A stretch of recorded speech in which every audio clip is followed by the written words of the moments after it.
This episode of the SwitchCast is produced by Anthony Talcott, our honored Patreon member, and Switch Knight.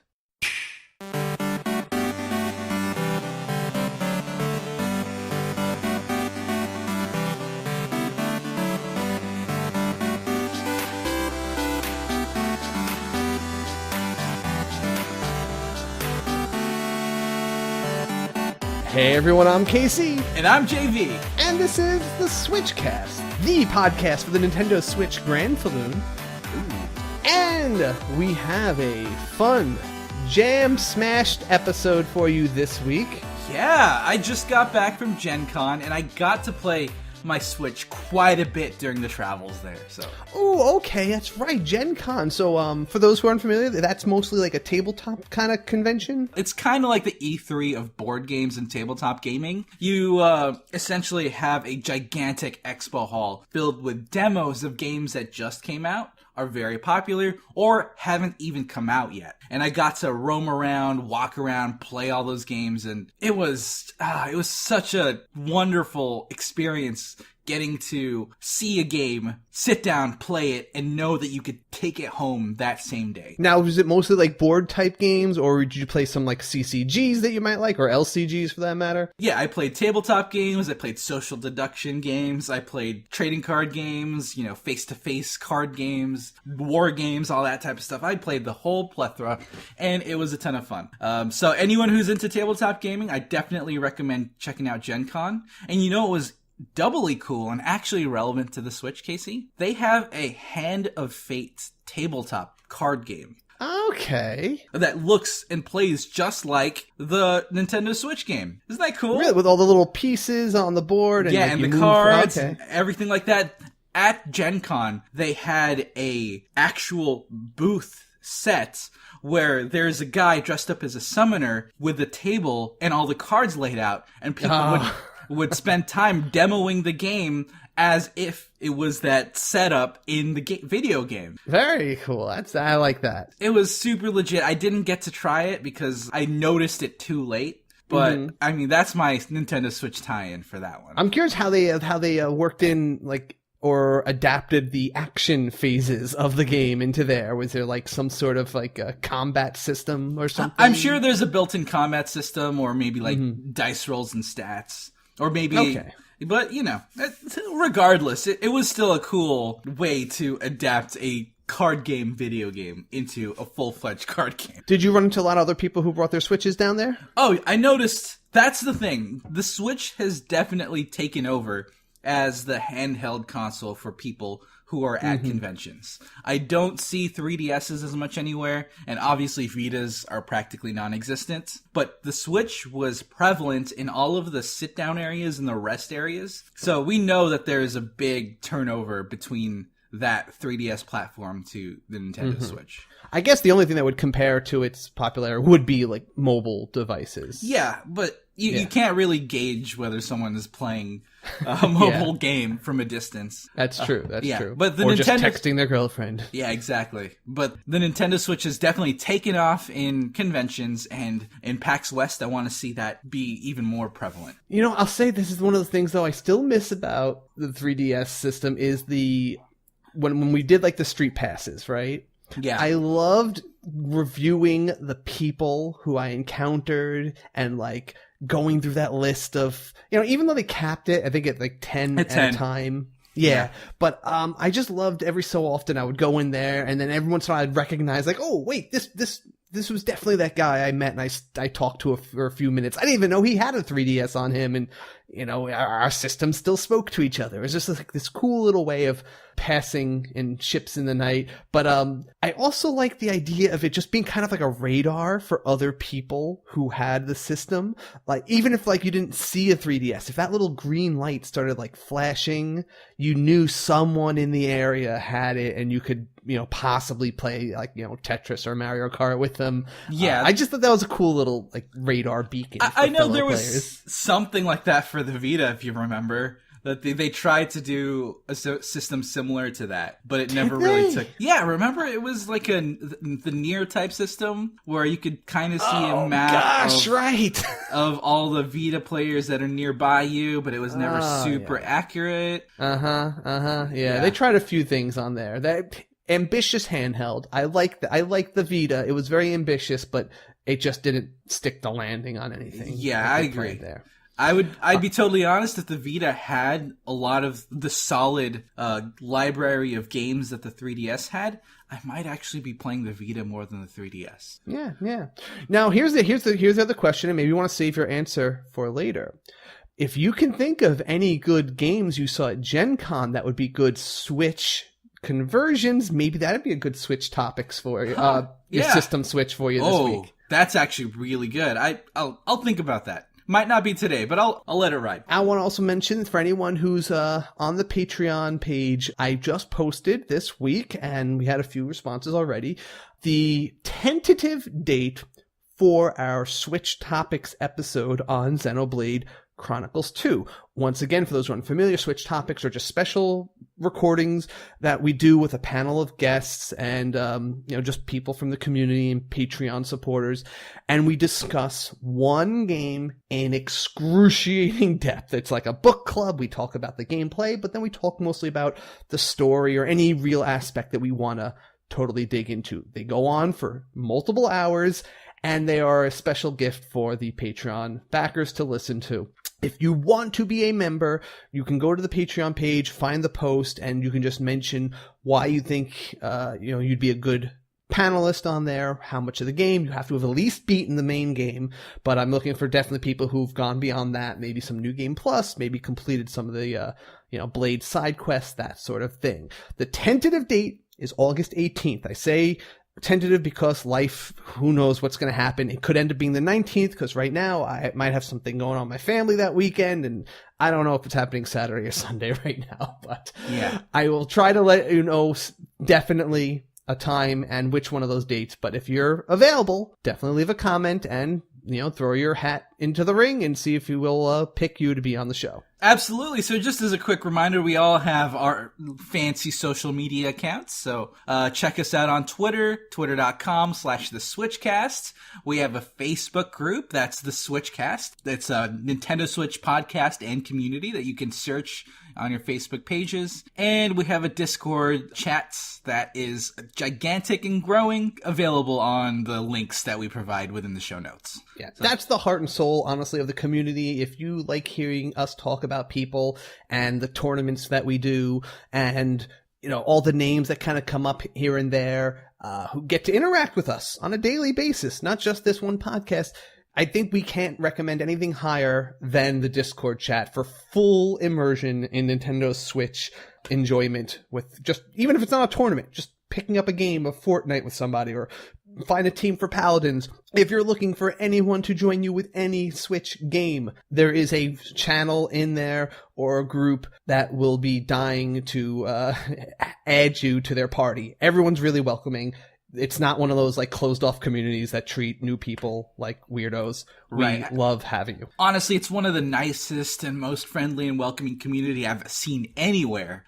So we definitely want to keep it that way, keep it as troll free as possible. So feel free to come join us, especially if you have that mentality. All right. So we have a lot of show for you today, not least of which is the Super Smash Brothers Direct that happened just today. Oh my gosh. I'm so hyped to talk about it, but we do have a couple reviews that we need to go over first.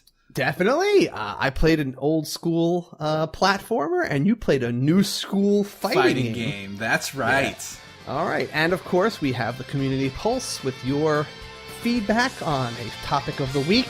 And of course, we'll go over the new releases and our System Switch picks. So let's get into the game time. Let's do it.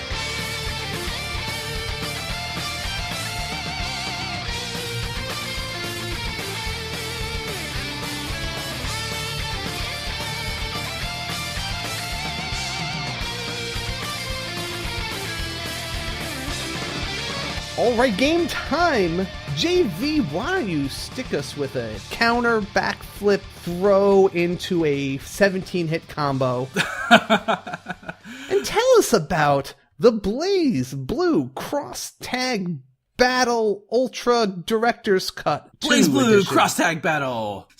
Yeah. So I've been playing this fighting game, especially with the whole Pocket Rumble hype that we had a couple weeks ago. It really got me into playing fighting games again. And I have to give a big shout out to Rich Mister on the Discord chat. He is like single-handedly keeping the BlazBlue Cross Tag Battle room in the SwitchCast community alive. So awesome, yeah. So cheers to that guy. He really got me hyped on this game with a bunch of beginner videos, etc. So yeah, cool stuff. Now, if you don't know what BlazBlue Cross Tag Battle is, it is essentially the Marvel vs. Capcom of the Arc System Works fighting games. So it combines BlazBlue, Persona 4 Arena, Under Night in Birth, and even Ruby characters out of nowhere. Okay. Yeah. So the premise of the entire game is that some mysteriously hilarious entity brought over various champions from across multiple universes in order to compete in tag battles and gather, I think they're called keystones, and to return to their homeworlds. And, you know, the story is obviously a pretty flimsy excuse to get all these characters to fight against each other. Kind of the default excuse. It sounds like pretty much every one of these games that wants to throw them together does something like this. Yeah. But you're not going into this game for the storyline per se. JV, if we ever make t-shirts for you, like if anyone made like a SwitchCast JV t-shirt, on the back it would say in quotes, "You're not playing it for the story." Well, it's true. There's a lot of games out there that you really just gotta know the story is not the priority, and this is 100% one of them. But, you know, the whole experience is honestly hilarious. Or not necessarily hilarious, but it has those funny anime sensibilities that appeal to the audience of this game. Yeah, okay, and you know, it's just interesting to see characters like Ragna from BlazBlue interact with someone like Kanji from Persona 4 Arena, or Ruby from Ruby.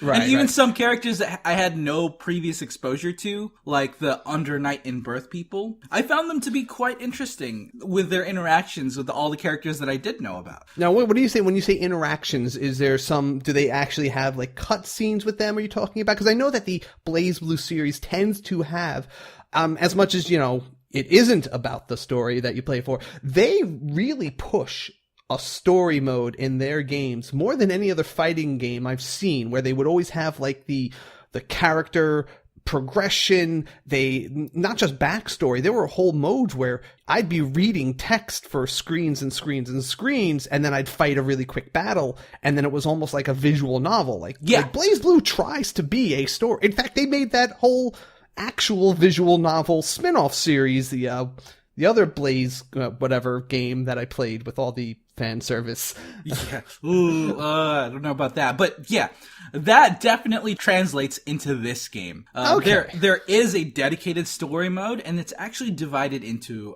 a prologue and then 4 story paths based on the franchise you want to focus on.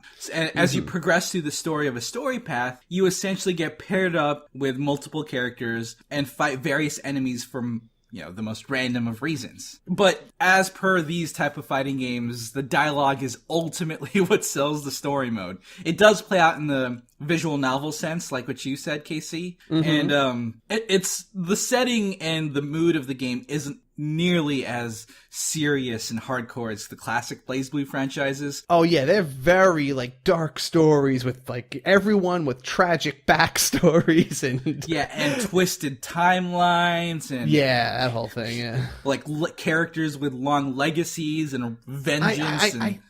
Any of these games, any games in general, or storylines and comic books, got to stop doing the timeline, like looping timeline plot device. It's really, I don't like it the way it's used. I'm sorry. I just have to, it's overused and it's used poorly. It's just a really easy way for them to be able to justify why these characters are still fighting in the same King of Iron Fist tournament over and over again. Yeah, you're right. Yeah, but yeah, I agree with you. That trope is pretty played out. And, you know, regardless of whether that explores timelines or not, the story mode is not a very deep or thought-provoking story. It's obviously just there to give you dialogue that's funny, and give you character interactions that are actually pretty interesting. Now, the battle system itself is actually pretty great, and it's incredibly streamlined compared to the more intimidating previous entries in the franchise. They've definitely taken a lot of the mechanics and simplified it in a way that it seems a bit more accessible. So every character has the same set of basic attacks. Like, they have a light attack, they have a heavy attack, they have a clash attack, which is, you know, a more That's special like their move. special element or whatever their unique power is. Right. And then they have duo changes, which is a single button that lets you swap your character out, and then another single button that lets you call on your partner for an attack, and then they... I do think it's always worth mentioning in this series how though every character does have their own like special characteristic with those special moves. Like Ragnar, all his special attacks drain life. Right. And then especially it's interesting to see how those characters in BlazBlue have unique aspects to themselves, while characters from Persona,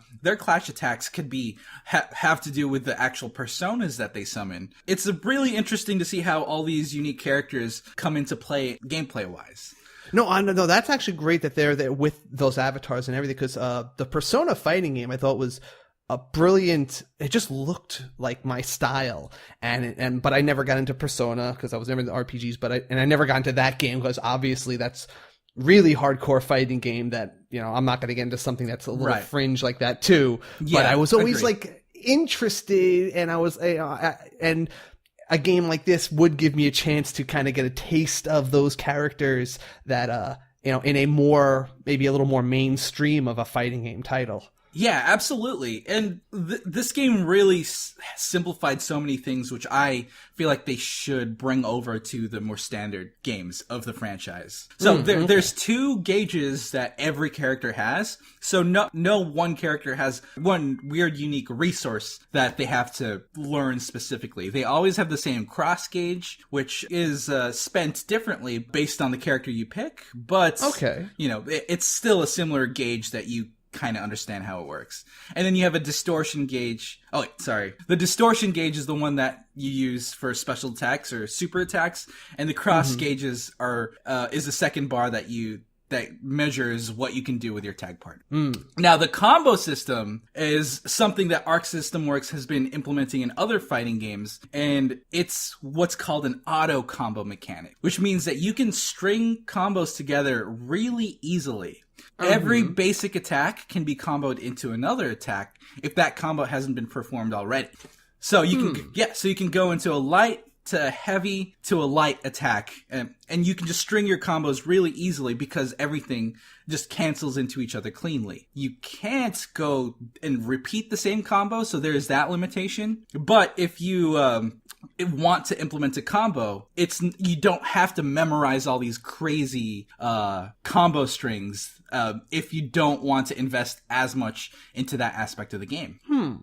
I remember they always had like I don't know if this is similar to that. There was like basically the button mashy mode where I think they had this available in the story modes for people who just wanted to, oddly enough, button for mash. some reason play the story mode. But yeah, it would basically be a mode where I would just you can hit anything as long as you connected. The game did the combo for you as long as you connected, and then I think it vaguely took it in a certain direction based on like what you hit them with or whatever like that. Is that in there? Is this? Do you think that's some evolution of this? I believe this is an evolution of that, because you can be a lot more mindful of what buttons you press for these auto combos. But it's just a way to really simplify how combos work, because everything strings themselves together. And you know, so people who aren't as comfortable with fighting games can still dish out combos that are a respectable amount, as long as you can get into, like, you land a hit to trigger that combo. Because I know that the combos can be, if you are like memorizing the moves, and you know, if you took this game, or at least the regular BlazBlue games, to their competitive max, it was a heavy combo game. It was a game where you would have to memorize a variety of very long chains to do some serious damage to opponents in it. It was heavily, lots of juggling. Yeah, definitely. And launches and that type of mechanic is still in there, but this auto combo system makes it so that the people who aren't as aware of those longer intentional strings of combos can still release their own combos. It might be like 10-15% less effective, but it's still a way to really just fight back and not be so heavily at a disadvantage. Okay. Now, what's even better is that almost every special attack uses the standard Hadouken motion of the down forward attack or down back attack. This means that specials are uniform for all characters and actually reminds me of Pocket Rumble in that sense. Yeah, I was going to say, you only have to know in Pocket Rumble 4 different combinations, maybe 5 total, for everybody's moves in the entire game. Yeah, so in this game, it's like a down forward attack is a special. Down back attack is a special. There's one specific string for your super attack, and that's pretty much it. The basic inputs of this game honestly have never been more beginner friendly, and I'm really just glad that this is the direction that fighting games as a whole are really moving towards. That's very interesting because BlazBlue is it's a fairly hardcore series, so I'm very surprised to see it try to kind of reach for the more or the less hardcore players in honestly, yeah, but to me it makes sense for the genre to go in that direction. Just because if you're too heady of a fighting game, the barrier to entry becomes so high and you're going to have a lot less people joining into that fighting game community. So lowering the accessibility or lowering that wall and making your game more accessible to start with is really just a benefit to your game. And I will say that kind of feature does tie into playing these games in the story mode, because maybe it also means that maybe you're not just a non-hardcore player. Maybe you're someone who just likes to play a fighting game with some story. Yeah, with character interactions that you enjoy, like that stuff. Yeah. And, I feel like I'm one of the only people ever, or at least I felt like I was one of the only people ever who played BlazBlue because I was actually kind of interested in the silly storiness of it.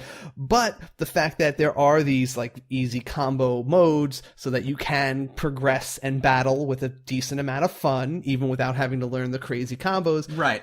You can battle through all the characters' different story modes and enjoy it that way rather than having to enjoy that very intimidating step of going online or, playing other people face to face. Yeah, and this game has enough content where you can be a purely competitive player competing online, or purely a story-based player going through the story of this game and enjoying the characters. There's definitely versatility in that sense here. Yeah, I can totally believe you. The one I played on Vita, it had at least every character had a story mode, and they all had a different story. So I remember I could easily have gotten 40 hours of gameplay purely in story mode in that game, Yeah. I could see that. I mean, do you know if every character has their own, story mode in this or something? I didn't really play any arcade mode. I don't think there is a dedicated arcade mode to this.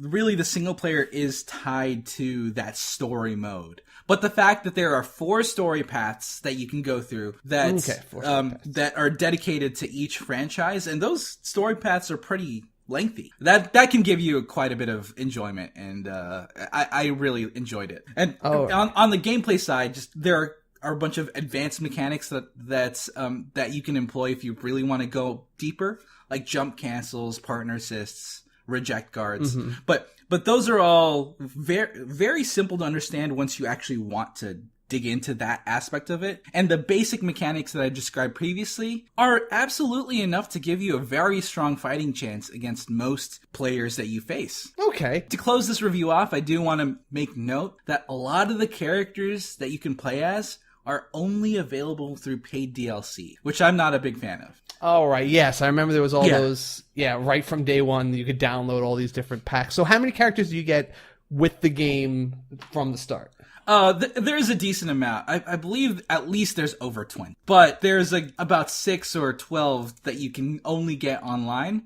And they did receive a lot of feedback about this DLC system. And they gave away a lot of characters for free through that DLC system anyway. So, but it's still not necessarily the best experience for players who want a certain set of characters but didn't get them. Yeah, no, and it's such a certain number of people who just don't like knowing that there are things that didn't come with their game. Yeah, but honestly, overall, the game is so much fun and is a pleasant package of a fighting game. And it has a super reliable online system, really steady single-player offerings, and I feel like BlazBlue Cross Tag Battle is probably the best established fighting game on the platform. Until maybe something like Dragon Ball FighterZ comes out in the future. You know? They offer the ranked and non-ranked mode too. Like, it has all the competitive modes, all the online modes that you'd want. It's very good. And for people who want different characters or get into a bit more mechanic heavy fighting game, this might be what you want. Okay, very cool. All right. Yeah, and I've always been a fan of the characters. They always had very diverse play styles, from characters who set traps on the stages to characters who are just like, you know, the simple power hitters. And and it's just so strange that Ruby was included out of nowhere.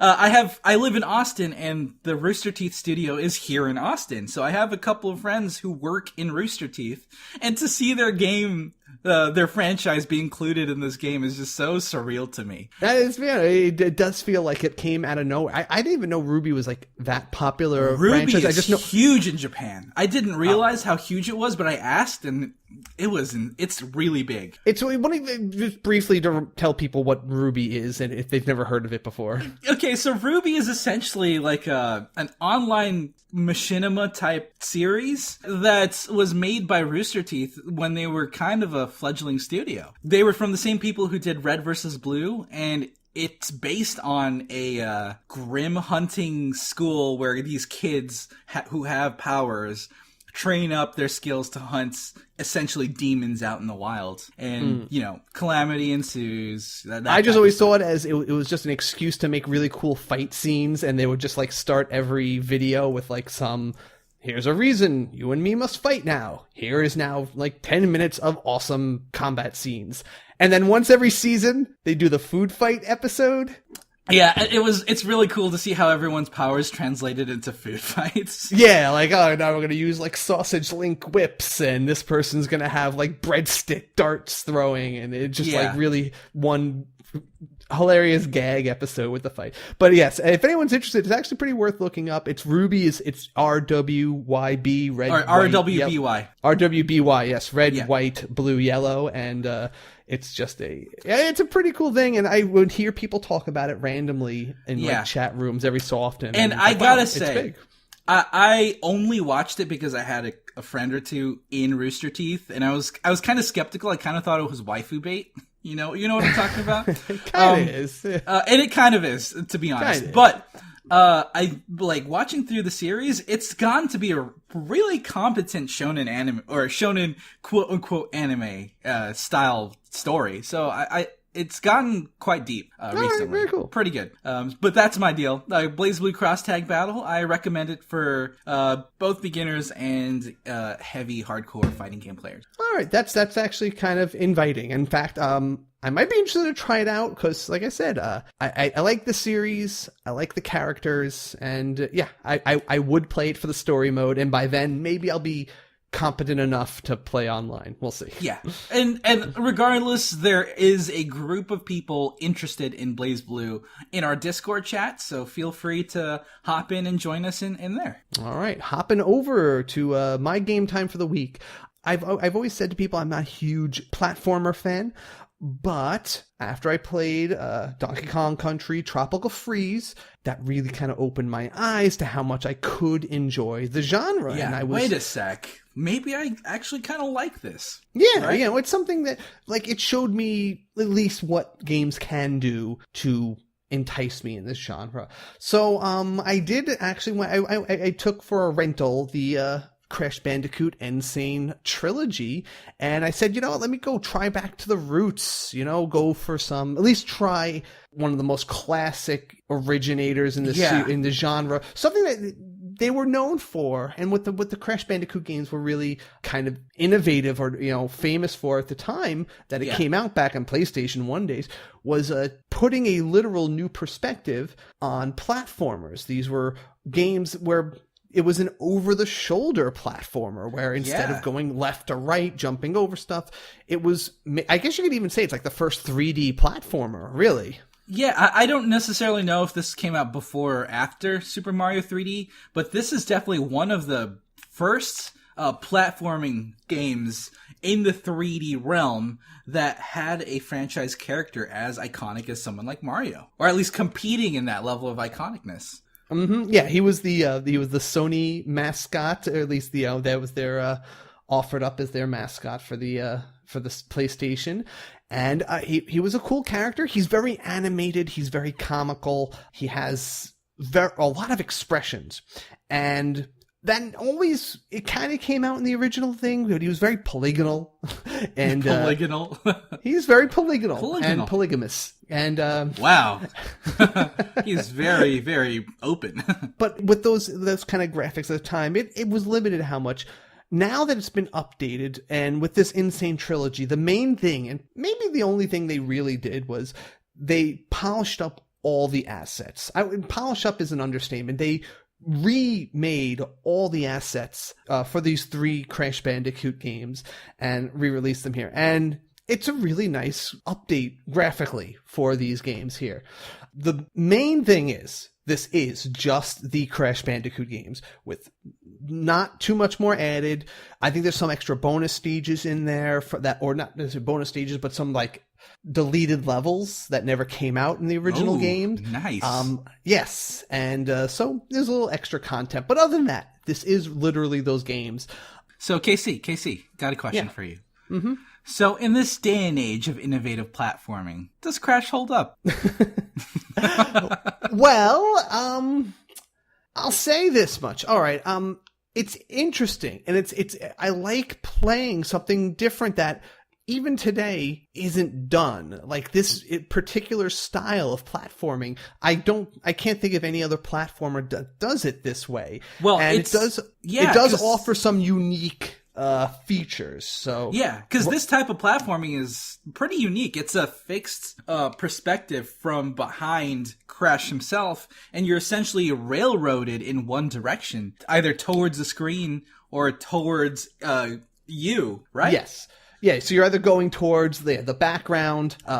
In the first game, it's mostly that. I mean, there are some stages where it is a traditional left to right or a side scroller. Side to side type platformer, even though there is like that third dimension there, but you don't really use it that much. But yes, it is predominantly that. Now, what you said there, though, it had that railroady feel. That is kind of a drawback of it, is that I'm used to now. All the platformers are about discovery, right? Finding the cool hidden thing that leads you to a off the beaten path to a secret bonus stage, or maybe there's a way around a certain obstacle that isn't obvious at first, but then you find a way to like either swim underneath it or, get shot through a cannon over it, or, something fun like that. This game is very, very straightforward. All 3 of the games are fairly straightforward. Your path almost feels claustrophobic at times, that you don't have a lot of free reign over the screen. You have very little distance you can move left and right. But I mean, that does also focus the action. Like they know you're going to run this way, and you're going to encounter certain traps, and there's going to be a certain way that you have to overcome them. That's fine. The first game, this doesn't really feel like that good. The first game, I think they were still figuring things out. I mean, the team behind it, they were doing something that never been done before, and it was very commendable. But it's really hard. I mean, and it's not always hard for good reasons. Like, Crash doesn't control super tight. He's kind of floaty, and he has a lot of inertia to moving, right? Like, if you want to jump and move forward just like a half an inch, you have to hold the button down longer than you'd expect, and then you might gain momentum and you move too far. So it's very hard to make minor movements. And this game requires you pretty often to be extremely precise in certain jumps. I don't feel like usually, let's say in a Mario game or in Donkey Kong Country, right? Very rarely do you have to have like a pixel perfect launch and you just barely can make it to either side. They just want to know that you had enough reflexes to jump in time, and they give you ample landing room. I feel like in this, they really often want you to jump at the last possible moment over a gap. And if you sway left or right mid-jump or do anything other than go straight over it, you're going to fall. And it can be kind of frustrating on a stage that otherwise might feel really easy and you're just breezing by. And then all of a sudden, just an ordinary pit kills you and you're like, it feels weird. That's definitely an interesting perspective, because I wonder whether people who grew up with this game have that same problem, because maybe playing Crash was intuitive to them back then. They have the muscle memory to play it again. I wonder if that is something that is only really a problem for new players. Well, I'll say this much. There's a few little, after I had a little frustration, I wanted to look up if there's maybe some techniques I hadn't picked up on. Because, there's all those little moves like Mario, right? If he does his little air twist, you can get another, few feet out of a jump. In this game, there is actually, not in the first one, but Crash does get a few more moves in the second and third game in the series here. And I did look up, there are a few little moves that you can do to get a little extended distance, but there's nothing in the game to tell you can do them. They're not required moves, so I guess that's why they didn't include them. They didn't tell you about these little things, but right. I feel like it would have made the entire experience a little more fun and easy if I had known these moves existed from the beginning. But even besides that, there's so there's some fun things they do with the perspective. You mentioned, there's some stages where you're actually running towards the screen. And that's there was one in the second game. You actually kind of have a Mega Man style stage select where you can choose different stages you want to go in whatever order you want. And they all have very good and different, totally different kind of action to them. And the one I was just playing today actually was like an Indiana Jones style boulder chasing you, and you're running towards the screen and you're trying to outrun the boulder and jumping over pits, avoiding traps, that sort of thing. And it's really fun. And Crash has these expressions. He's so alive. He's looking over his shoulder like he's scared to death. And you really get an impression of panic. And it's just really funny to watch him do that. But as I got to a certain jump where, the art style, nothing's like a straight line, right? Everything's kind of jaggedy. But I didn't realize that they purposely make this one pit only jumpable at this one point where the jagged lines are closest together. So the jump's a little shorter, and you don't expect that. And since you're running towards the screen, you can't see it in advance. You can't see the jump coming and know, I need to position myself to the right in order to be at the shortest point of the gap in order to get over it. And I died on it 5-6 times in a row because I have to memorize, the third jump, I have to be on the right side of the screen. It's just annoying. In that sense, that type of platforming becomes trial and error. Yes, it really depends on whether you enjoy that type of experience or not. I'm not a fan of the trial and error-ness of a lot of these stages like that. Yeah. But there is a really good variety in those games, too. Like I said, and there's a lot of vehicle stages as well. Vehicles you're riding on a polar bear, or some of them you're on a motorcycle. So they really do change up the action quite a bit there. But it's fun. But like I said, it just gets kind of frustrating, and I don't feel the controls are as tight as they could be. And I feel like maybe they could have updated that and made this game a little more the graphic, like I said, they focus all their attention on making it look better, which is great. But I feel like maybe they could have done something to make the controls a little better for the modern age, because I think that's kind of holding it back. Yeah. So overall, did you think the experience was worth it? I mean, here's the thing. there's so many other really good platformers out there today that I feel like the only reason you would want to pick this up is if you want that nostalgic feel. Maybe you played Smash, maybe you played Crash before, and you do kind of want that throwback experience. But if you're not, you do, and the fact that you do get a lot of content. It's 3 games. There's a lot of little secrets. You have to like get all the boxes if you want 100% it. There's time trials and all that sort of stuff. And there's a lot of funny things to see. Like he has a lot of good funny death animation, stuff like that. But yeah, again, I don't think this would be my first suggestion to someone looking for a platformer. I would suggest several other games like Donkey Kong Country, Tropical Freeze. The Shantae games are extremely fun and approachable, and they do a lot of fun stuff too.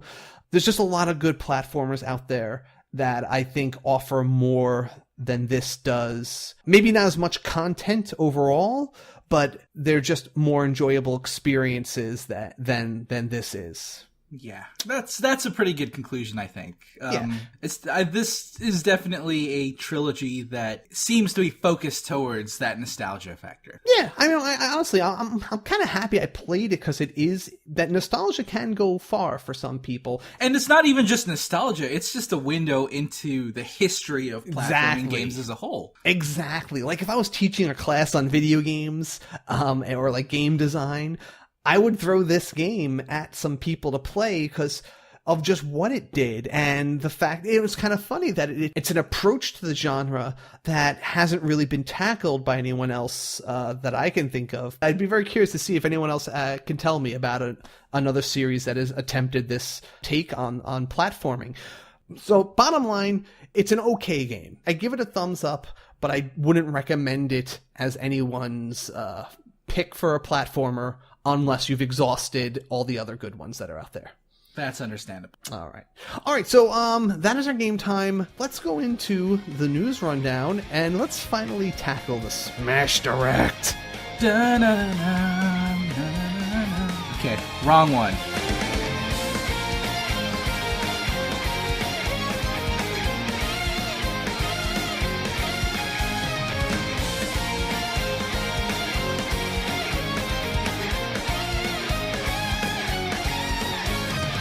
Alright, news rundown, and here is your Super Smash Bros. Direct rundown. Oh yeah. So yes, once again, Nintendo has finally learned to keep things on our schedule. Yeah, absolutely. Shame on you for switching to Thursday, Nintendo. Back to Wednesday for you. Back to Wednesdays, just in time for us to watch it to be new news, and for us to talk about it that very night. So yes, this was I forgot this was even coming. They never even announced it that far in advance anyway, but I was happy when I got down to work and I sat and I saw, oh, this is on right now. Yeah, okay. Should probably take care of that. These TPS reports can wait till later.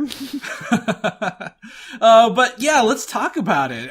There's so much to talk about and I'm just excited to run through it. Yeah. So it did have a pretty fun and dramatic intro. And they were really good at covering up what it was really about. Oh, yeah. And they started off with Luigi in a creepy castle, and he's got his little ghost gun with him, and he shoots his plunger at whatever, and then he basically gets faced with death. Yeah. And Death rips his soul out. It's crazy. It's confirmed. Luigi is dead. It's canon. It's official. That is so sad.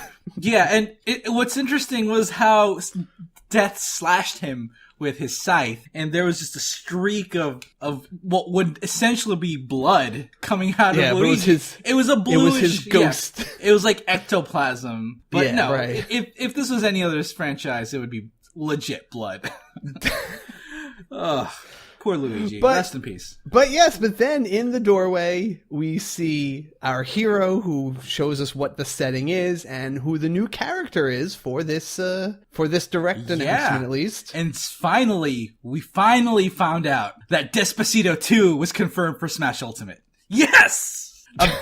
Okay, I'm kidding. But yeah, Simon Belmont was announced, which is insane because I thought he was just a meme. Like, I thought people were interested in getting him into the game, but I didn't think anyone really expected it to happen. Well, you know what? I know that Sakurai did say throughout this direct how much they've been listening to the fan base and how they've been taking suggestions and demands to heart. So yeah, maybe it was a meme. Maybe it was just something people were trying to do. But I feel like more than any other game, they've been taking seriously what the audience wants. And I feel like Simon Belmont just felt like a character who was missing from the series anyway. He's one of those like classic characters. Yeah. He's a pillar of Nintendo history. Why wasn't he in here before is really the question, but it's great that he's here now. Yeah, absolutely. And when they revealed his moveset, his attacks and his special attacks just fit into the Smash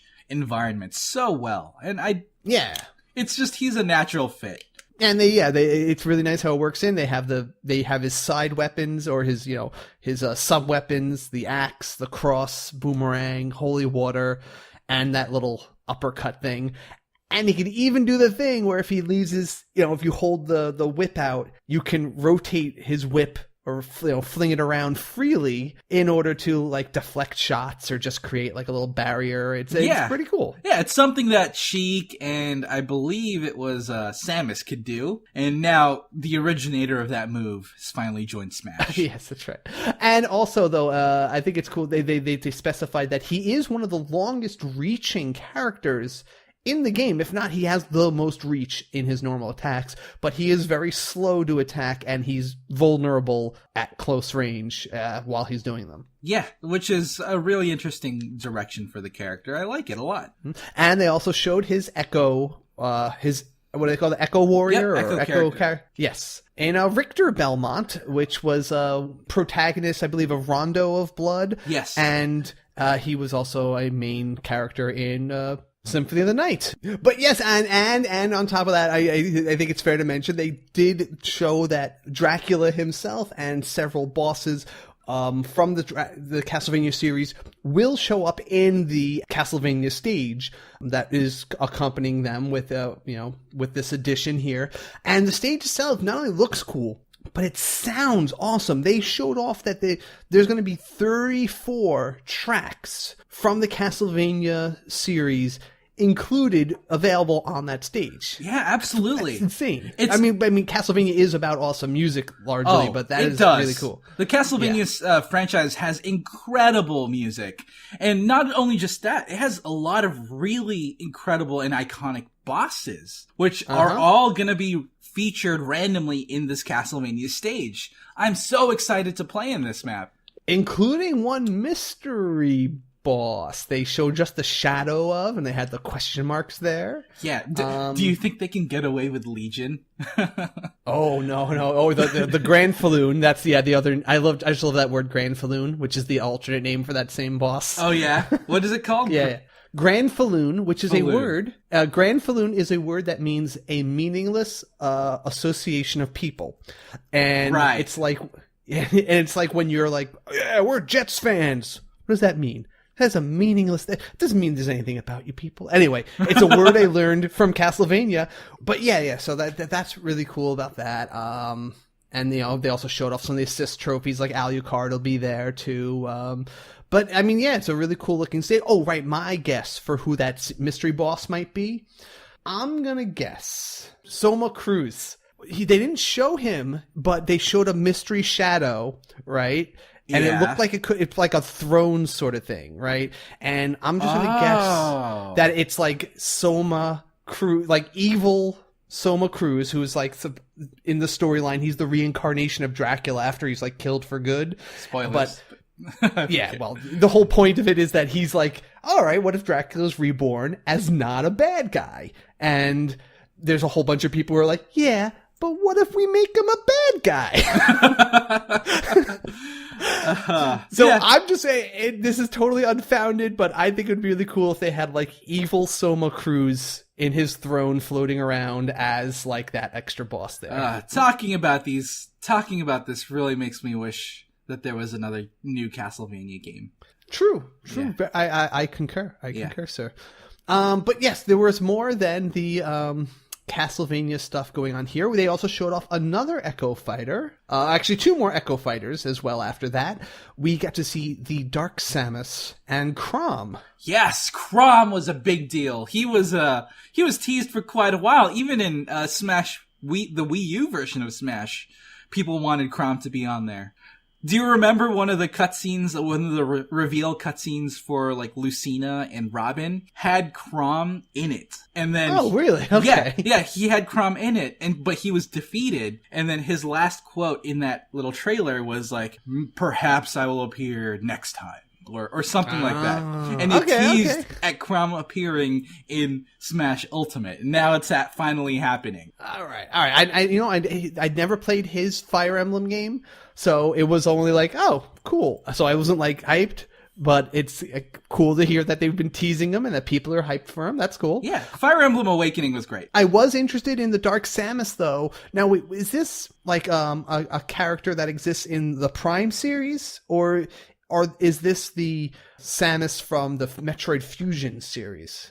I think Dark Samus is from Prime. Okay, that's one of my first guess. I just wasn't sure because I know that there is like a Shadow Samus. It was Prime. I just know that because there was a Shadow Samus that runs around in the Fusion series. But I never played Prime, so I wasn't. Maybe it's the same one. I don't even know. No, Dark Samus is from Prime. I played the Prime games, but I wasn't sure if she appeared anytime before that, since I didn't really play the 2D games as much. Okay, gotcha. But she's from Prime, the Metroid Prime. Okay, but she, it's nice, a dark, evil-y kind of look to it. A little more organic looking and a little more evil. I liked in all the clips of her, they showed her like teaming up with Ridley to beat up good Samus. Yeah. And they definitely made her seem a lot more floaty compared to the original Samus in the game. Yeah, like she literally like floats a little bit, and even though she is mechanically identical, she just kind of feels like she has a little more of a otherworldly grace about her. Ethereal malevolence. Okay, I'll go with that. Yeah, I like it. All right, next up Oh, right. So then they showed off the custom display options for the Echo Fighters. And, a nice little, feature that you can either have all the Echo Fighters listed on the character select screen as just standalone characters, or if they just are kind of like overlaid in the corner of the main character's, selection box.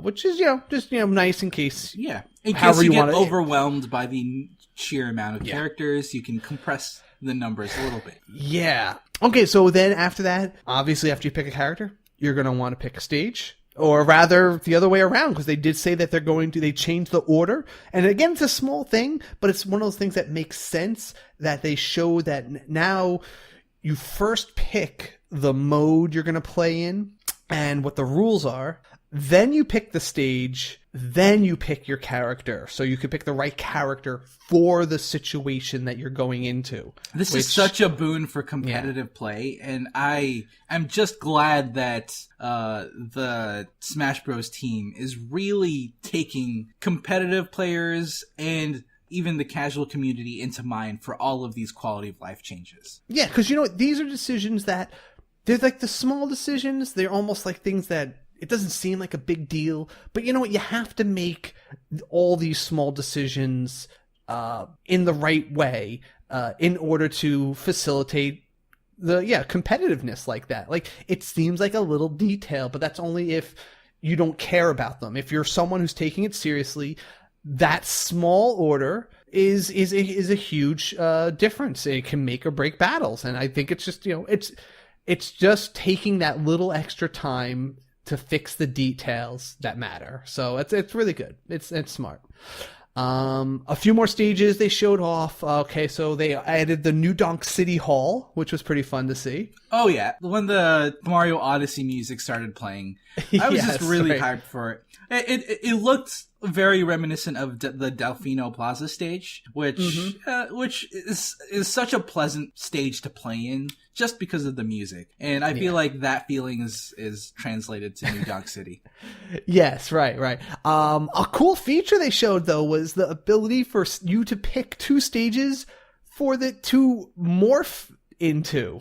Yeah, so I like it. A stage... Yeah, that's really insane. Like, that's going the other way around, right? Because last game, they added that whole, Omega versions of the final destination of every world, simplifying everything for those who don't want more crazy stuff happening. Now they're giving us the other direction. You want more crazy stuff to happen? All right, you're going to start out on one stage, and then it's just going to change to something else halfway through, and it's just going to be, who knows what's going to happen. That's awesome. I love that. And I wonder what the implications would be for competitive play as well, because if both players can choose one of the stages that it swaps to, maybe you can choose one stage that benefits your character, and the other person chooses a stage that benefits their character, but then it'll swap in mid-battle, and then it could turn the tide based on that. No, that's actually pretty interesting observation. Yes, because the whole reason those Final Destination, what Omega stages exist, is because they want to make sure it's an even playing ground. But yeah, if both players get to pick, it should even out. We now have a total of 103 stages and more if you count the Omega versions of the stages as well. Yeah. Which is kind of crazy to me because, I haven't played this game, this series in a while, other than a few dalliances, but that is a pretty overwhelming number, it feels like. That's a lot of content and a lot of ways to play.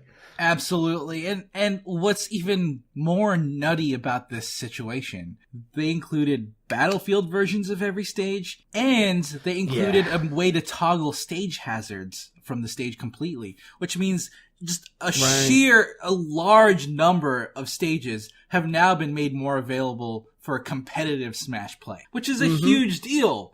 Well, usually you only have 5 stages that are viable for competitive play. Now there's probably at least 30 plus or more. No, that's such a big difference. Now, considering, you said there was previously only 5, that's almost that's a crime in a game where they put so much work into so many different stages.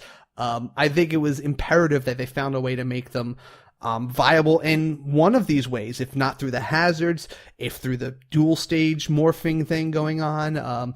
Some way has to be viable for some modes of the game. Or if, maybe there'll be people who specialized in different variations of this. There seems to be a lot of possibilities.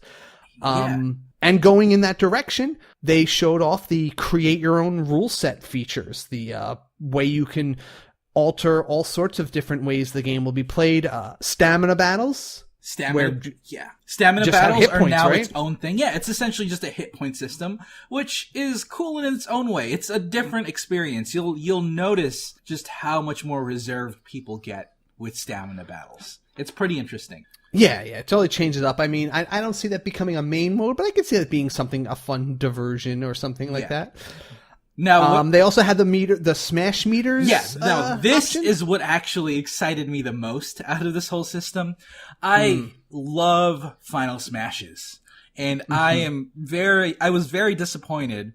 And understandably, I understand why this was the case, but I was disappointed that Final Smashes weren't somehow integrated into competitive play. Just because of the randomness of where the Smash Ball spawns and what direction it goes and who can get it first. That was too random for competitive play. But the fact that they added a system that allows you to build up a meter for everyone and have a less powerful Final Smash built into the game, I feel like this is a game changer. Yeah, no, that's pretty good, because that is one of the coolest aspects. Everyone wants to pull off a Final Smash, but not having that part of a competitive play it's a missing piece of the puzzle, and I'm curious how the weaker versions will work, because normally a Final Smash pretty much just insta-kills people, guarantees doesn't the it? kill. Yeah. I feel like the Final Smash, the weaker Final Smashes might not knock out people as instantly as the original Final Smash versions, and maybe there's different thresholds and different properties that are tweaked based on how effective the final Smash is. We'll see. Mm-hmm. And then they showed off some battle modes. Okay, so there was just whole different ways to play, including Squad Strike, which has 5v5 or 3v3. And a consecutive tag-in sort of system where as soon as one character is knocked out, the next selection in your roster replaces them. So it's not like you just pick one character that you play as over and over. It's a cast of characters that will rotate in as you get knocked out. I love this. I absolutely love that this is a system in Smash. For one, the number of characters available in Smash Bros. Ultimate can facilitate a game like mode like this. So, and it kind of becomes Pokemon in the sense that if your character gets defeated by the opponent's character, you can bring in a counter character that might have a better matchup against it. And thus, you can strategize which characters you bring into your 3 or 5 man roster, and that adds more depth to even the character selection aspect of this game. Definitely, and I feel like they focused a few times on how they want people to learn multiple characters rather than just being amazingly good with one guy who maybe they found is the broken character of the current meta. It doesn't matter as much now because in a 5v5, okay, sooner or later that character will go down, and now they have to know how to play as somebody else. Right. And so someone who only knows one character will be at a disadvantage. Someone who has now learned a full team of 5 and knows some variety.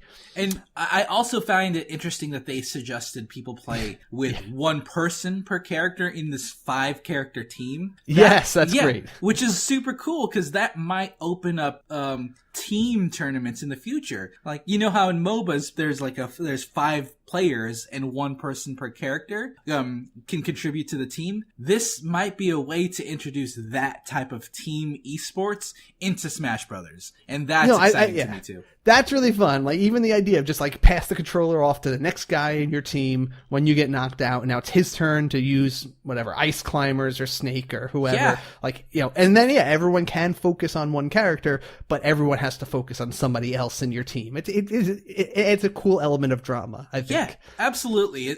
There's so many different alternate modes in Smash now that I feel like there's a huge plethora of tournament possibilities for this. I'm so excited. Speaking of that, they also showed a tourney mode. The tournament mode just has exactly what it sounds like. You can make different size tournaments, have either computer opponents and players, and it supports a whole bunch of people. I'm curious the specifics of how it'll work, but it looks like a pretty robust system to make what everyone wants. An actual tournament feeling tournament. Enough said on that, but then another mode they showed was Smashdown mode. Again, another mode that rewards people for knowing multiple characters.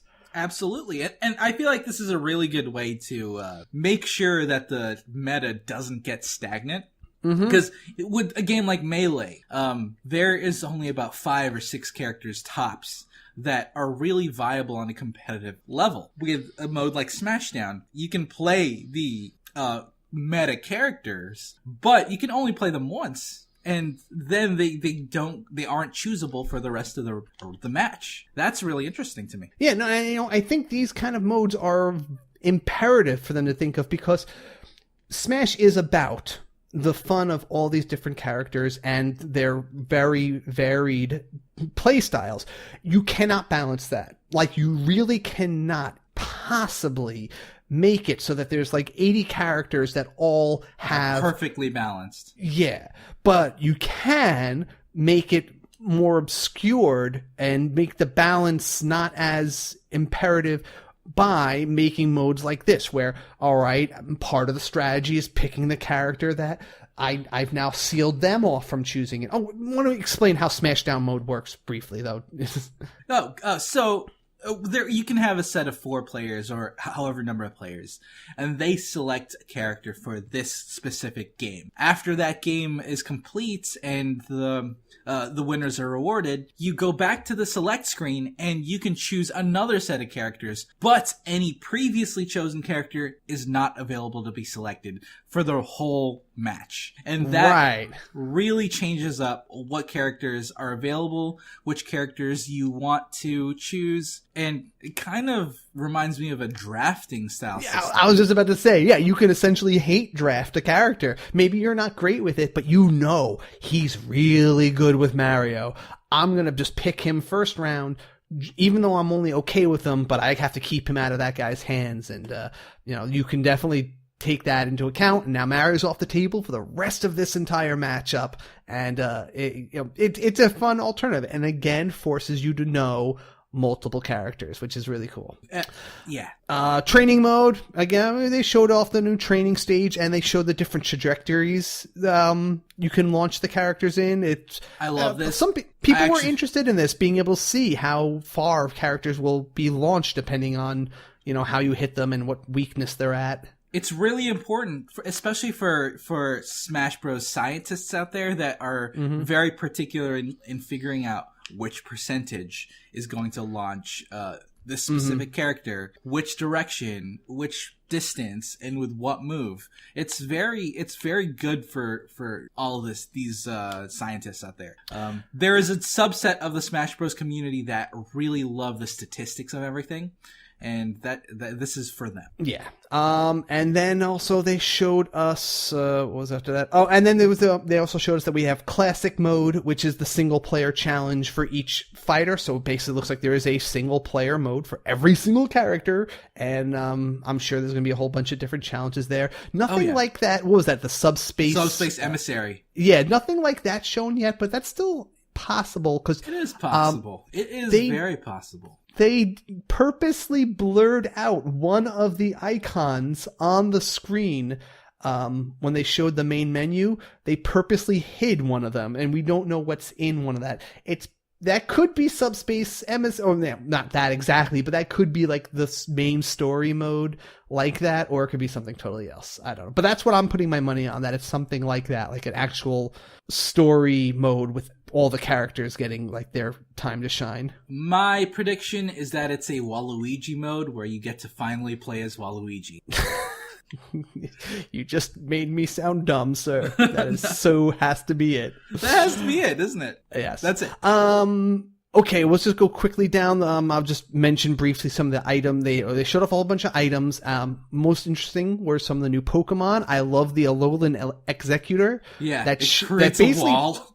Yeah, he creates a wall in the middle of the stage. Like, you can be trapped, or maybe 3 people will be on one side of him and one person's now safe on the other side. But he basically splits the stage in half. And now it's like, it could be two one-on-ones, or it could be, I guess, an 8-player mode. It could be like a 7-person brawl and 1 person chilling. Yeah, it could be anything. That's pretty cool. Yeah, it's really silly. The Mimikyu was terrifying, though. That looked terrifying. When it grabbed, what was it, Solid Snake, I think it grabbed? Yeah. And then pulled it inside the ghost thing, and it was horrible. Yeah, Mimikyu is terrifying. Yeah. We saw Ditto, which is cool, which copies someone on one of the characters on the screen. Seeing Ditto become an Inkling is pretty ridiculous. And it copies the actual moves of the character. That takes some programming. Yeah, that's true. Oh, and then they showed the first aspect from a new series to the Smash Brothers games. Rathlos from Monster Hunter will be making an appearance in this game as both a assist trophy and as a boss that will show up. That is nuts to me. I am so glad that they're embracing Monster Hunter. And this is such a special way to do it. The Rathalos looked cool, and I can't wait to both fight it and employ it on my side. I have to ask, do you think that a future character will be a Monster Hunter? I am skeptical. I would love it to happen, but considering stuff like Bomberman is in there, that doesn't necessarily imply that there's a character tied to the assist trophy. Yeah. But it's possible. I would not count it out at all. I could see them having like Heavy Blader, or like Heavy Blade or guy, or I don't know what they'll call it, or Gunner. Or maybe they would have like two characters, and it would be Blade Master and Gunner as like two different Monster Hunter characters. Or it might be a character that switches weapons, kind of like how Shulk switches styles. Okay, I could see that too. Yeah, I'm glad we're saying this just so if it does happen, we could say we predicted it. And if it doesn't happen, you all forget we talked about this. Okay? Yes, exactly. Yeah, let's take the credit. Okay. Then they also showed off before the end of it, even though I'm going to go back to a couple of little things though, they showed off one other new character at the end of the video, King K. Rool. Yeah, okay. Coming in there. So I mentioned meme characters in the past. Simon Belmont was kind of a meme, but King K. Rool is absolutely a meme. Really? He was something that people actually were talking about bringing into this game? Oh, a lot. He is like the biggest joke character. Or like he was like, oh, come on, King K. Rool, just throw him into the game for a long time. Okay. I have to believe now that they did it because of the audience, because I can't believe that they picked him as a character to add just on their own, based on his own merits. I feel like they had to add him because the community made it such a big deal. Oh, no, it's 100% a big deal. There are so many King K. Rool memes out there. It's a him being announced for this game is a culmination of so many online jokes and so many internet memes about characters out of nowhere coming into Smash. It's so great that this is official. Okay, you know what all I could think of when I saw his play style? I thought of an Echo Fighter for him that isn't even from his game, but I just like, I saw this character as another totally left field character that could be his Echo character, his Echo Fighter. I'm going to go with Hippo King from Punch-Out. The Hippo King from Punch-Out fits the theme in that he's also a animal named ruler, right? He's another king. Instead of a Croc King, he's a big fat Hippo King. He had similar moves. All his moves, like the belly bops he does, very wrestly, in your face kind of thing. I don't know. He just made me think of the Hippo King, the way he was fighting. And then I was like, thematically, he's pretty similar too. I don't know. This is another long shot. I don't think it's actually going to happen, but that just came to me as like, this should be the Echo Fighter for him. I don't think that's going to happen. Oh, no, not Hippo King. King Hippo. I keep saying that back. Yeah. But it's very possible that King K. Rool might have some sort of skin variation that's a reference to it. Who knows? Yeah, it'd be fun. I just think it'd be fun because, give Little Mac a rival in this game. Either way, now, King K. Rool being finally included is just another sign that Sakurai and the Smash Bros. Team is listening to the fans. Absolutely. Yes, definitely. Absolutely, yes. All right, and now there was one overarching thing they mentioned a bunch that I thought was an interesting feature and isn't related to the gameplay, but they've definitely focused on this, and I think it's kind of cool. The music to the game. So first off, they showed off the total number of tracks. They got it up to about 800 tracks total right now they showed off, right? Yeah. Then they showed you how you can make your own playlist, and you can just listen to the tracks as you want, which was first when I saw, I was like, well, that's kind of weird. I mean, it's nice to listen to tracks, but am I just going to like sit around and listen to these things or maybe play in the background at my house? Then it all came together. They showed handheld mode where you could turn off the screen and just listen to the playlist with your headphones on the Switch as if it was a big giant MP3 player. Yeah. So they had this mode included in the 3DS version of Smash, but the fact that this is included in the Wii and the Switch version, it's a really big deal. I feel like this is something that I can take advantage of, especially when driving around in the car, going on long commutes. When you're out there in the wild, bringing your Switch around anyway, this is something that can really be a boon to people who love that soundtrack. I mean, yeah. I mean, they said it was like over 20 hours of music. That's 28 hours. 28 hours of music. Yeah, that'll cover your road trip. Yeah, for sure. And you could also customize the tracks for each stage as you want. So if you want a certain playlist for a particular level, you can just do that. All right, so I think that's everything for that there. That is the complete Smash Direct. It's very comprehensive, and at this point, I expect there to be at least one more before release. Oh, definitely. They got to reveal what that fuzzy thing was there. Yeah, what is that fuzzy thing? I want to know what that fuzzy thing is. All right, let's just bang out the rest of the news here really quick before we close up the news. There wasn't a lot of other news worth mentioning, but they did show off there is a limited edition Smash Brothers set that's going to be available when it comes out. I really want it, but I don't have a need for it. But the box itself looks incredibly cool. It's a really big box, and it comes with one of those GameCube controllers in case you want to get that at the same time. It's a nice, convenient way to grab that, and the adapter for the GameCube controller. So, I mean, that's cool. I don't need it. I'm fine with my Pro controller probably. But it's, I'm sure some people are going to definitely want that controller. Yeah.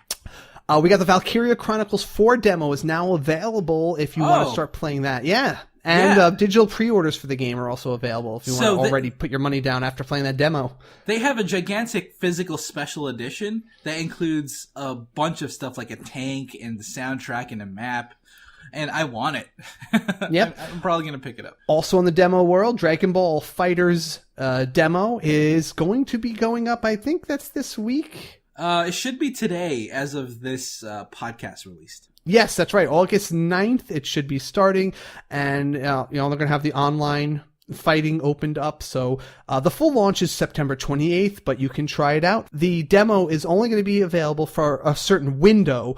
So from the Eastern time, it's going to be August 10th from midnight until August 12th, 3 a.m. So... yeah. Adjust that to your time zone. But yes, so you're going to have a little window to play it this weekend, guys, if you want to get your shots in. And just thought it was funny. Free demos for a penny? Free demos for a penny. Apparently, like, the Amazon UK is selling Switch demos for 1 cent each. I don't know what this is all about. It's just kind of weird that they have, like, activation codes for these free demos.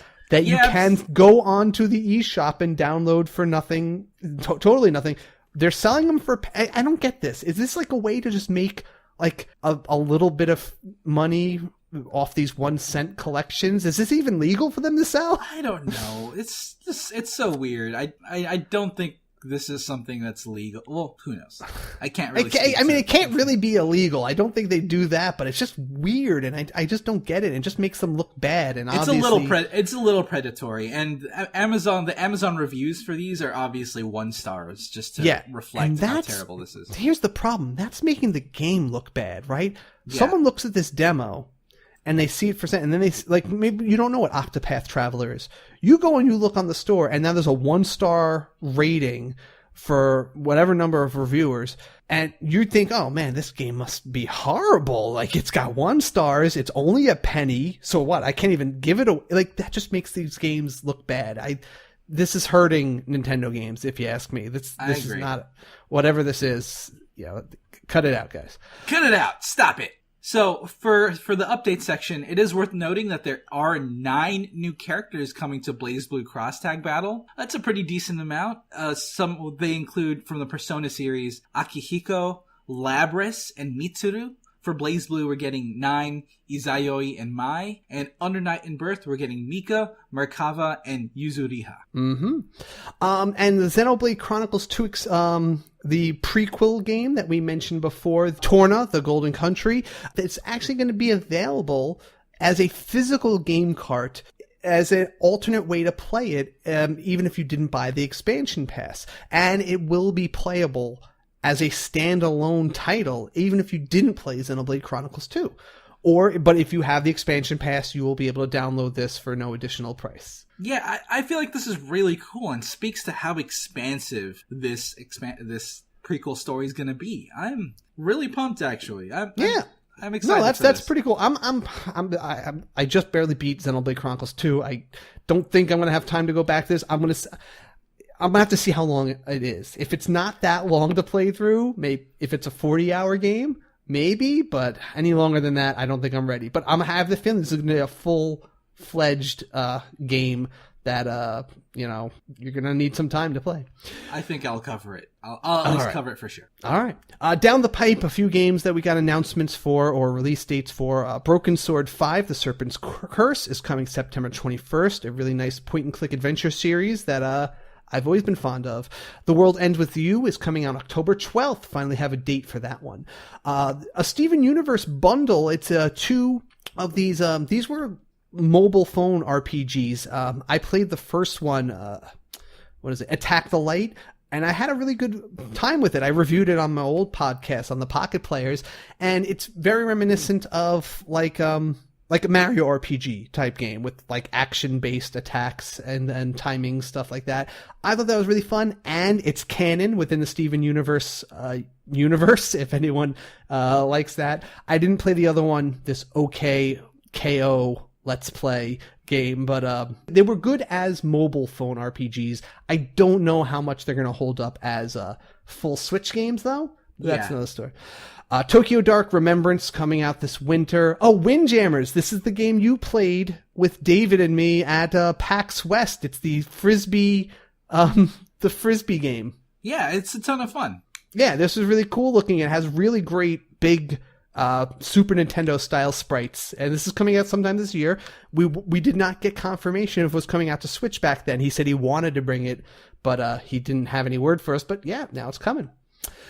Robothorium 2019, Tale of the Ice Staff, also along with Soundfall, a really cool rhythm-based action game where you're kind of rewarded and for moving and attacking through procedurally generated stages in time with the beat. So if you dodge and shoot every time with the rhythm, you get kind of a powered up thing going on there. So it's a pretty cool looking game. Langrisser, which is a series of kind of like Fire Emblem type games that were popular on the Sega systems a long time ago.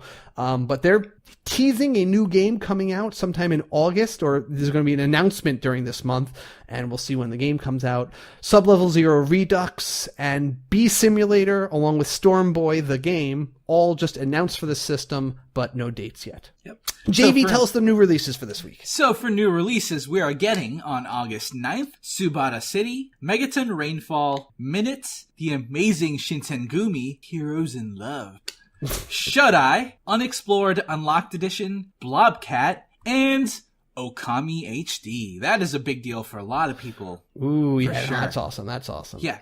On August 10th, we are getting Nightmares from the Deep 2, The Siren's Call, Mini Metro, Tiny Hands Adventure, and Tetra's Escape. On August 14th, we are getting Cosmic Star Heroine and 2064 Read-Only Memories Integral. On August 15th, we are getting Out of the Box, Penguin Wars, and State of Mind. All right, awesome. All right, so why don't we take a quick breather and just finish things off with the quick community pulse and our Switch picks of the week. Let's do it.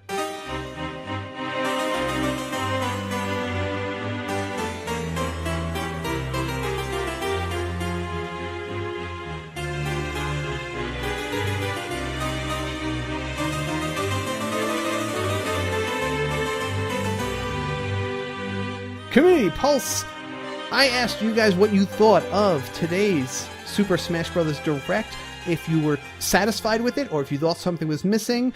JV, tell us what somebody said.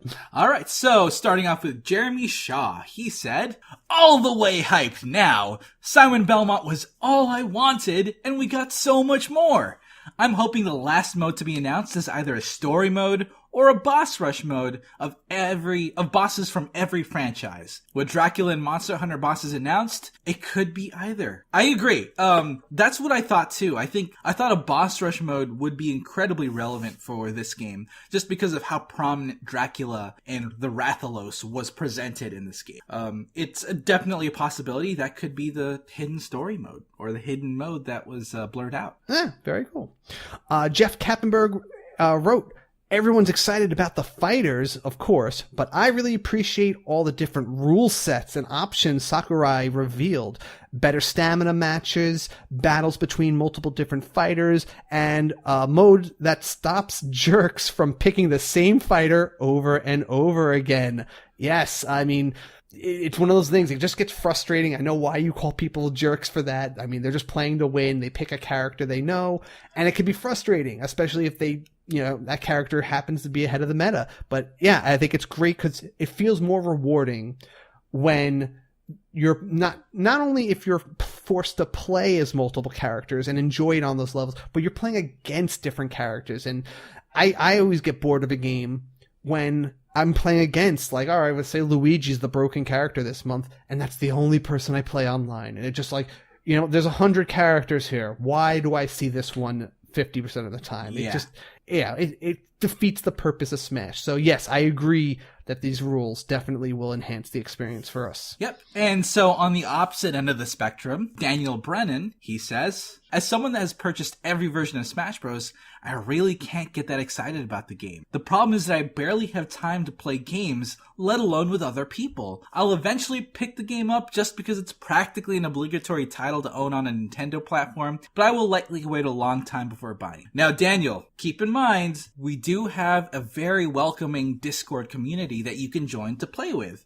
We have people of competitive levels, of casual levels, of any sort of level for this game. And I'm sure if you'd like to play online with us, we'd be happy to play with you. That's the thing. A game like this, you're going to enjoy it if you play with people. I don't think you're going to get that much out of it if you're just looking at it as a game you're going to play.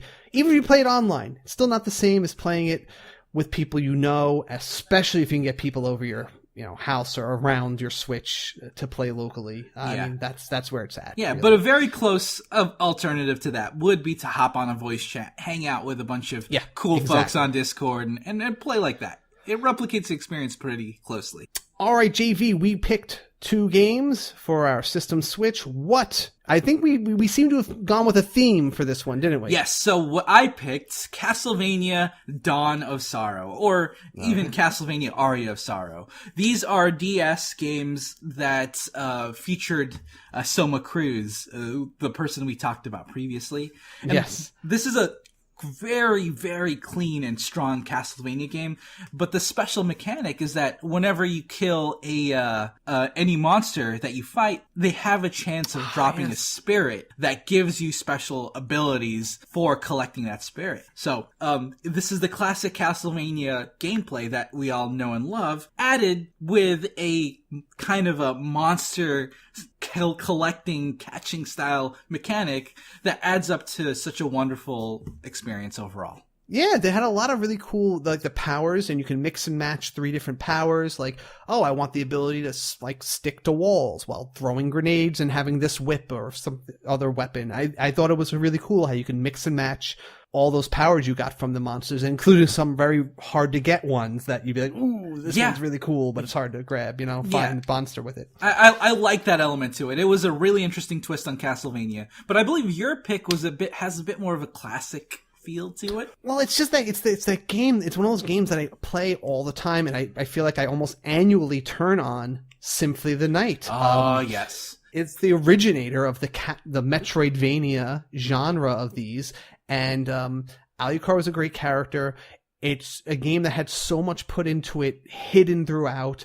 It had that great twist where you could play the game, feel you've beaten it, and then I didn't find out until like weeks after we thought we'd beaten it that, oh no, there's a secret. If you beat the last boss this way, there's another castle that's upside down, and there's a whole other, game spectrum of, there's a whole other game in there. But what I also want them to bring here too is there was a version that came out for Sega Saturn. On the Saturn, there were additional characters that were never released in any other mode. If you beat Symphony of the Night in the main story mode, in any of the other versions, you could play it over as Richter Belmont, and he had all his own special abilities, and you could play it again as him, and it was a fun experience. But only the Saturn mode let you play as Maria, who had spells that she could cast, and she could summon like the power of the different these like zodiac animals or whatever. And she let you play the game again as a whole other character with a whole different set of moves, and it made the game worth replaying a third time. And I thought that was really fun. And there was also a few extra areas of the map that were only ever released on the Sega Saturn version of this game.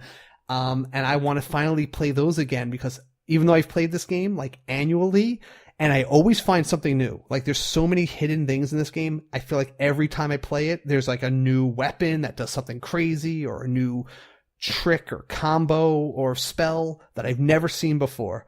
These features I'd love to see brought into it. And yeah, I agree. Symphony of the Night is the most pivotal game in the franchise, just because of the whole structure of Symphony of the Night is what defines Castlevania from that point forward. And if it came to Switch, I would do a Switch Topics on it. There's just that much to talk about that I'm holding back right now that I would love to talk for like an hour on. If you didn't already pick Symphony of the Night as your system Switch, I would have picked it over Dawn of Sorrow. No, I think Dawn of Sorrows was an excellent choice, though. That is an excellent other one to pick for this. Yeah, but I agree. Very good. But that is our podcast. We have to pick to sign off now. So I hope you all enjoyed it. JV, did you enjoy the show? I did enjoy the show. I enjoyed Smash. I enjoyed what we talked about, and it was great. All right, then. Well, then there's nothing else to do but remind everybody, until next time, switch it up. Thanks for listening. You can support the SwitchCast by visiting us at patreon.com/theswitchcast and join the review crew by rating us and subscribing on Apple Podcasts or wherever you get your podcasts from. Also, check out our Discord chat where we have an enthusiastic bunch of Switch fans in a family-friendly environment. Also, join our Facebook group for daily discussion and quite a bit of activity towards the Switch itself. You can also contact us directly via email at kc@theswitchcast.com and jv@theswitchcast.com. Talk to us on Twitter @theswitchcast. Thank you, HeatleyBros, for the theme music. And check us out on our website at theswitchcast.com, where we will post all relevant links and show notes. Promotional considerations provided by publishers in the form of review copies of games. Die, monster! You don't belong in this world. It is not by my hand that I am once again given flesh. I was summoned here by humans who wish to pay me tribute. Tribute? You steal men's souls and make them your slaves. Perhaps the same could be said of all religion. Your words are as empty as your soul. What is a man? A miserable pile of secrets. But enough talk. Have at you!